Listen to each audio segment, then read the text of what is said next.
you want more? Why don't you just make 10 louder and make 10 be the top number and make that a little louder? These go to 11. Thank you for your time. All right. Well, So- thank you for considering me, and I really appreciate it. Well, it was a pleasant surprise because I know you sent the tunes and awesome EP. I mean, it's got all sorts. It's got something for everybody on there. You know, as far as yeah, I like. I'm a man of the world, but my influences come from all over the place. right. But Go ahead. I certainly think that the music you have on there is something that would definitely connect with people that are into, you know, blues rock, classic rock, and just, you know, hard rock. I mean, it's got something for everybody in there. Well, basically, the way I look at it, rock is rock. I mean, we have many branches and different ramifications of type of music, you know, and influence. But a rock music and hard rock music, which I consider myself a hard rock guitar player, a songwriter. It's old blues roots, you know. The rock comes from blues, basically. Right. How just like the blues came from jazz and everything else, you know. Right. I hope you're not hearing those clicks. I have dogs and they're barking. Yeah, no, that's fine. But yeah, so songwriting, I've been writing since I was like 14 years old, you know. Okay. It's like my main thing was to create. I'm an artist as well, meaning as I paint and sculptures and all that kind of stuff. So creating something out of nothing is what the being an artist is all about to me, you know. Right. So that's why you don't see me playing with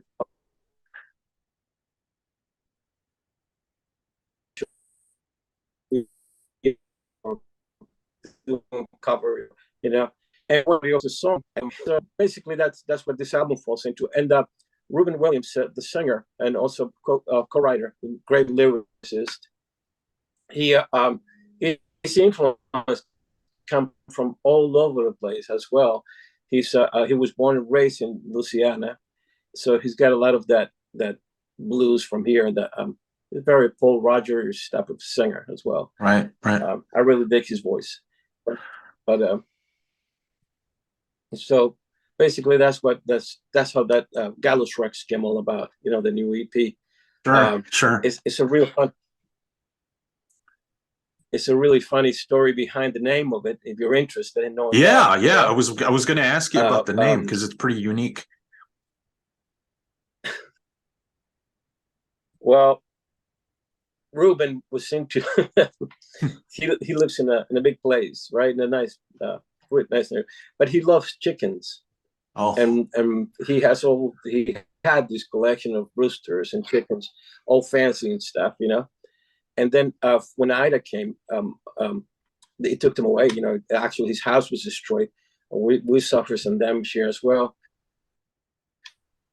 And then he loved his chickens, and I always bust his chops about it, you know, like joking around. And then I go, "You walk like a damn rooster." I go, "I'm going to call you Rooster from now on," you know. And then he goes, "What are we going to name the band?" You know, I'm like, this, that, and the other thing. He goes, this, that. I go, "How about Gallus Rex?" And he goes, "What does that mean?"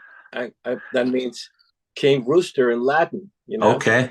And then, and so it basically was based on him more than my own, you know. Right. Thing. And it was almost like a joke type of thing, you know, the Rooster King, which it can be translated to other kings as well. Right. You know what I'm saying? But it has nothing to do with that. But right. So he goes, "I like it." You go, "Write it down so I can see how it's written," you know. So I wrote it down, and he goes, "I like it." I go, "Rooster King." He goes, "Rooster King." We shook hands on it, and that was it, you know. Nice. So then he came up with the idea of the two roosters fighting. Right. It's fun. Yeah. Everything I do is got to be fun. If it's not fun, you know. And then we're now after song. Heaven Takes You First was written about that, you know, had everything. We stayed here because, you know, certain reasons and personal reasons. And as I said, his house got destroyed. chickens got taken away, and life will wildlife ate them in the field, afterwards. So Right. and it was a very sad time in the world, I guess, because we were right out of the pandemic, Right. So a lot of people were dying, a lot of people were getting hurt. Nobody can see their loved ones and so on. So if Heaven Takes You First was born through that sense of sadness, Right. So that's the story behind that, you know. Right. And I was going to ask you about that because what a great song. I mean, that's kind of one of those timeless tunes. Well, thank you. I appreciate that, and I really hope it goes with this. There is the rest of the songs are going to be released actually October 18th, I believe. Okay. It's going to be released 2 more songs, and one of the songs is actually again at the same time. It's called When It Rains, right? Okay. And Right. and it was obviously about the rain and the storms and all that kind of stuff. And Right. and the lyric context of it is beautiful. It's like you can close your eyes and listen to the story being told, and the music is great as well. So I can say I take pride on that one. On all of them, but I'm the kind of guy that it could always be better. Everything could always be better. It's like guitar players. We sit in the studio. I don't do it anymore, but I used to do it. And then you play one song, and then you play another song. Nah, that's good. Nah, that's Right. not good. That's But when it comes to guitar, I came to this point in my life where I said, does it have the feel? Is it in key? Does it say something? If it does, keep it. So I do Right. about 3 to 4 solos now, and that's it. And that album is just about that. You'll hear it on the guitar work, and there you go. Right. But, yeah, that's so. I'm go on. Oh, I was going to ask you, Riding High, again, that's kind of in that vein that you were talking about, the blues rock. It's got a nice groove and riff to it. So tell me about that one. Riding High just started out with that one riff. Mm-hmm. Yeah. I'll show you. All right.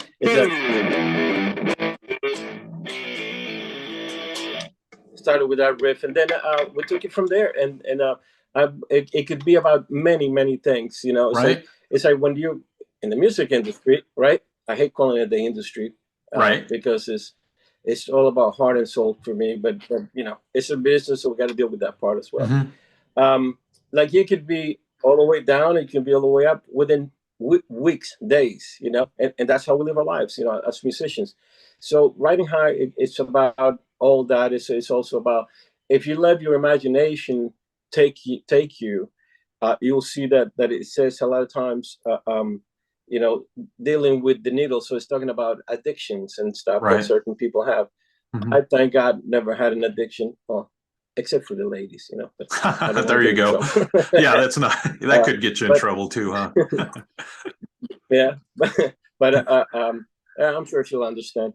But no, I never had an addiction, and that's what the song is talking about as well. It's actually about a somewhat of a pimp guy, and he's taking it for a ride, and it's so the lyrics once again, brilliant to me, brilliant lyricist that Ruben is. He shares the same name as you. Yeah, that's right. Except I can't write a song, so. But and spelled differently. And until today, I keep misspelling his name. Oh, really? By now, which is but it's not on purpose. Yeah, right. So that's what Riding High is basically about. Okay. So you can take it in many ways. I'll take it as like, when we're in the music industry, we go through this roller coaster. It's our lives, or my life in particular. It has been a roller coaster with music and writing and recording and playing, and everything has been. At times it's a struggle, but we're enough that I'm talking to you right now because I just Joe Linton and I, we emailed just now, and I said something along the lines that it has been such a rock and roll, but I still love it. I might be crazy. I don't know. But so I was just congratulating him because of his new video. I think it's great. Right. I think Joe took a beautiful direction. You know, he's a lot heavier than what he does and what we did. You know, but I think it's right on. You know, it's like beautiful, beautiful work. Yeah. Nice. Well, I'm going to ask you about your collaboration with Joe Lynn here in a bit, but also Dead Inside. I mean, that one starts out, that's a crushing tune, you know, and it's got the harp at the beginning, and then it just kind of pummels you. So tell me about that one. Okay. Dead on the Inside. Ruben and I were talking through the writing sessions, right? And then I'm going to tell you how long it took us to write songs in a minute, right? Okay. Remind me. Yeah. So we were talking about our lives in general, you know, and then I'm a Chilean born, and as a kid, I was in a military group where I saw a lot of people get killed and so on. So actually, Never Stranded is about the same thing, but that was all me writing, you know. So he kind of takes things and he listens to you talk, and I'm telling you stories and all that, right? And with guitar in hand, I'm always with a guitar in my hand. And then as the story goes on, you can see him like almost computerizing what I'm saying, and he grabs things and sort of like puts it into himself, and then he spills them. He's a real artist, like he's the real thing, you know. And then he came up with those lyrics, you know. I'm only dead on the inside, you know, and the riff comes in, you know. So it felt right, you know. It just felt right. But that's what Dead on the Inside is basically about. All that, you know. A lot of the evil that people can do to others more than you know, feeling sorry for yourself. So I'm not that good, you know. Right. Neither is he, you know? Yeah. Right. And then you were going to say something about the length of time that it took you to write the tunes. Oh, man. I tell you what, I have written with, as you well know, with some pretty heavy weights. Right. Within 2 hours, we wrote 6 songs the first time that we sat down, which all 5 of them are in the CP. Okay.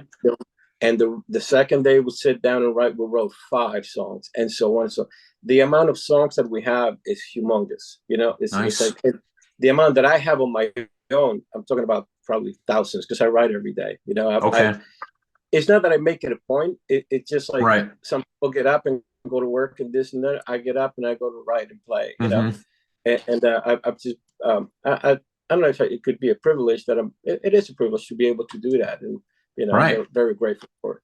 But yeah, writing is almost like an addiction, actually. There we go.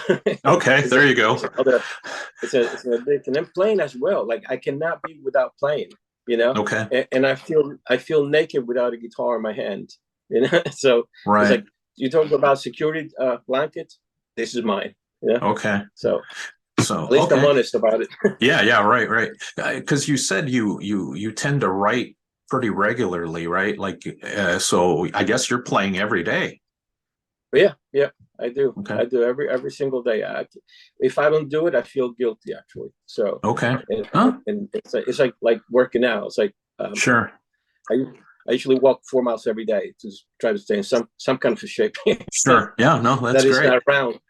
Right. But also, if I don't do it, I feel guilty. But I feel twice as more guilty if I don't play, if I don't write a little something. You know. Right. That's basically how my life is. You know, that's what I do. Right. And I know you kind of spoke a little bit about Never Stranded and, you know, working with Joe Lynn. How did you connect with Joe Lynn way back when? It was pretty cool, man. We met at a club like years ago when he was with Rainbow. Actually, I think he was right out of Rainbow. I don't remember years or numbers. So no time, no numbers. Right. Please. So we met, but it was like kind of briefly. Hey, how's it going? This and the thing, blah blah blah. And then years went by, and I ran into him and Bobby Rondinelli, who was the drummer for Rainbow. Right. At I think it was the Beacon Theater in New York City. Deep Purple was playing there. They have already changed guitar player. They had Steve Morse.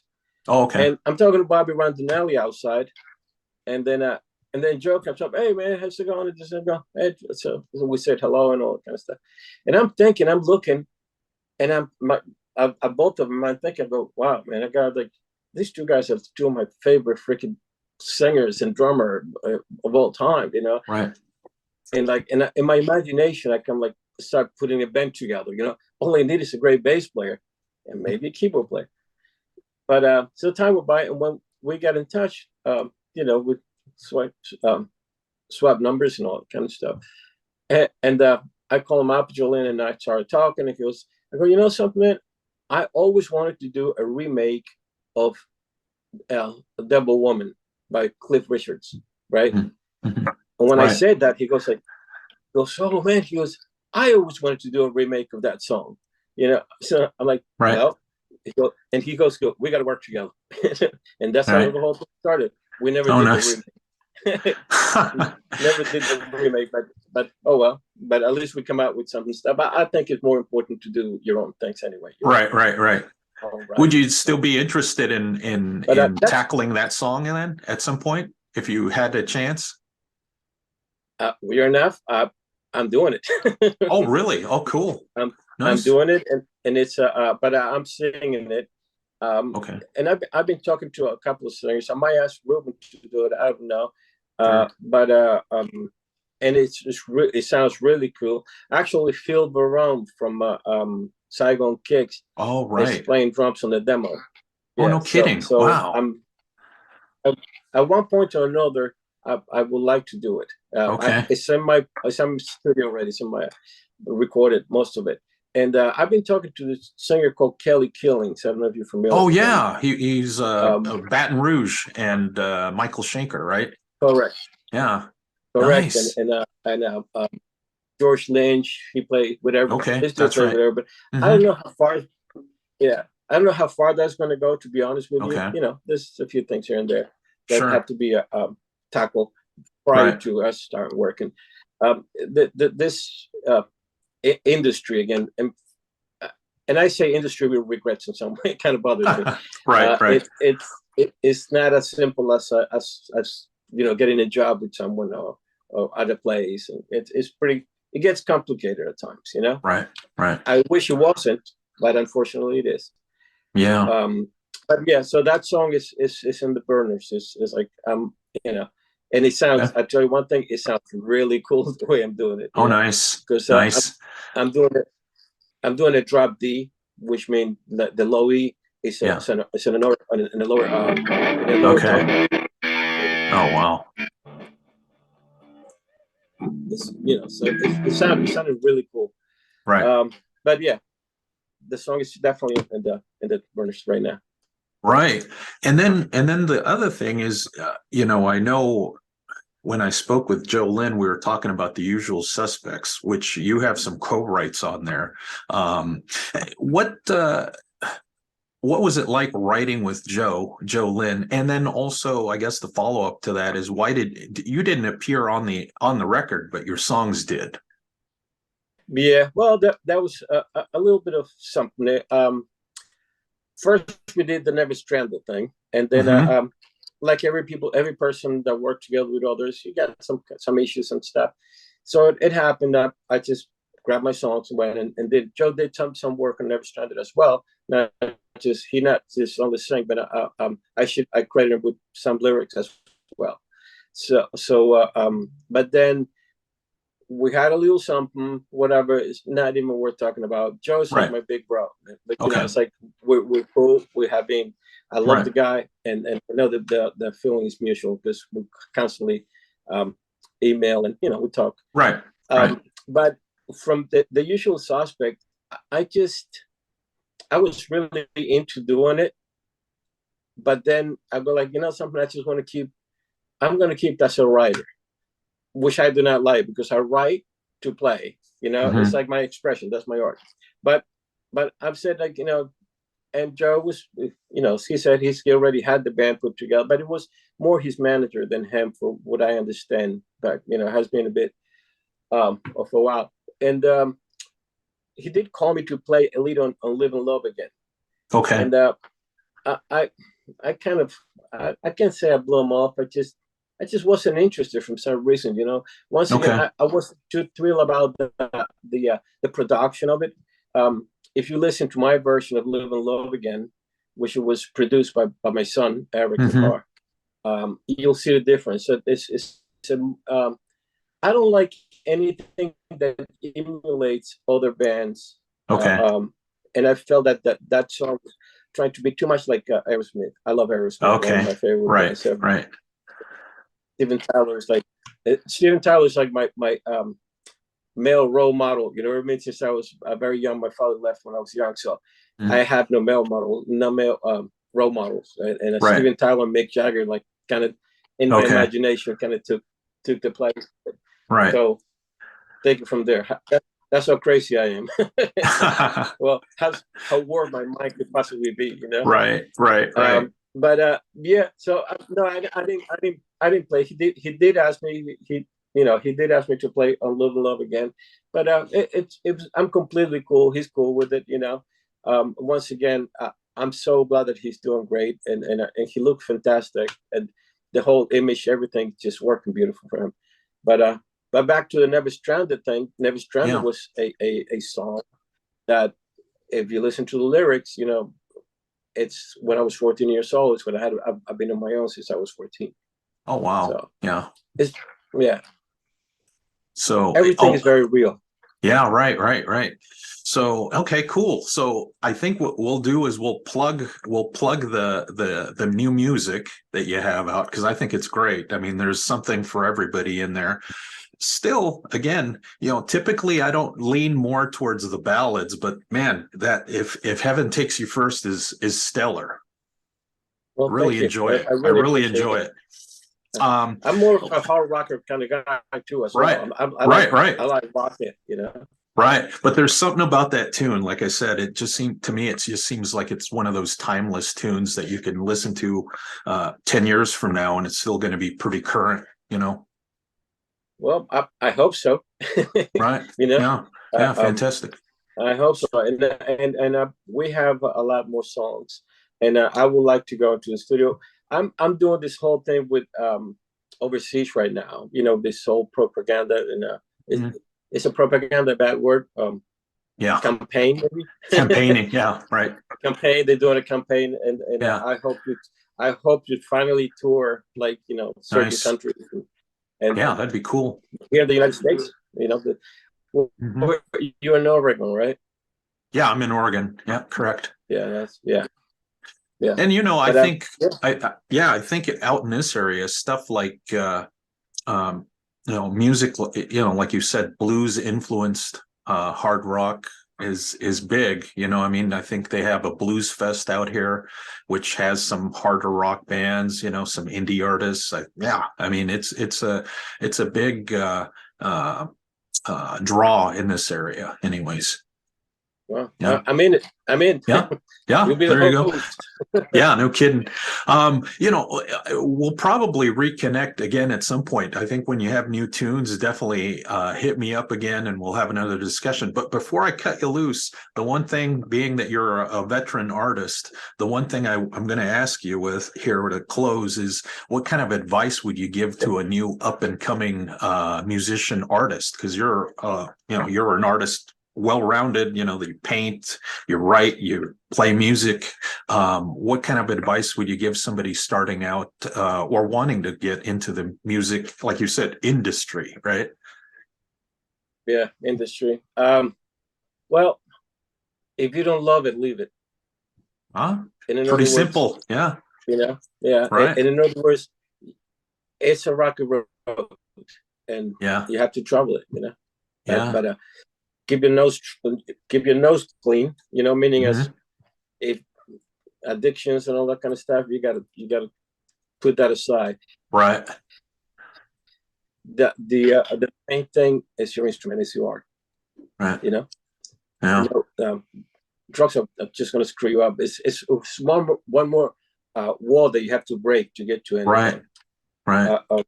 I mean, do I drink? social drinking, you know, right, a little cannabis sativa, a little bit here and there, you know, right, but nothing, no hard drugs, no you know, not serious drinking. Yeah. And the other thing is like, learn as much as you can musically. I'm self-taught. I know nothing about music theory, you know. Wow.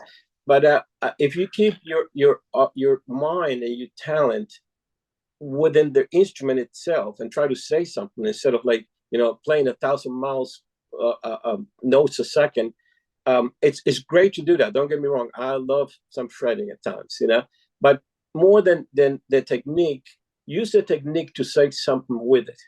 Okay. You know, speak through your instrument, through your voice, through your drums, through whatever instruments that you're playing, you know. And once again, and keep on going strong, and be ready for everything that might hit you, and just, you know, stay clean, stay strong on it. That is, it's pretty simple. Right. There you go. Hey. Yeah. Well, man, thank you for some of your time, and we'll get this online. We'll get you the link, and then you can share it, and then we'll plug the music, and hope to talk to you again. I mean, I really loving the tunes. Well, thank you very much. Thank you for having me. And you know, I love your interviews. They're very cool. That's how I heard of you. The last interview was great. Yeah. Well, cool. Nice attitude. Everything very cool. So, you stay well. And you too. And we'll talk again. All right. You got it. Yeah. Thank you.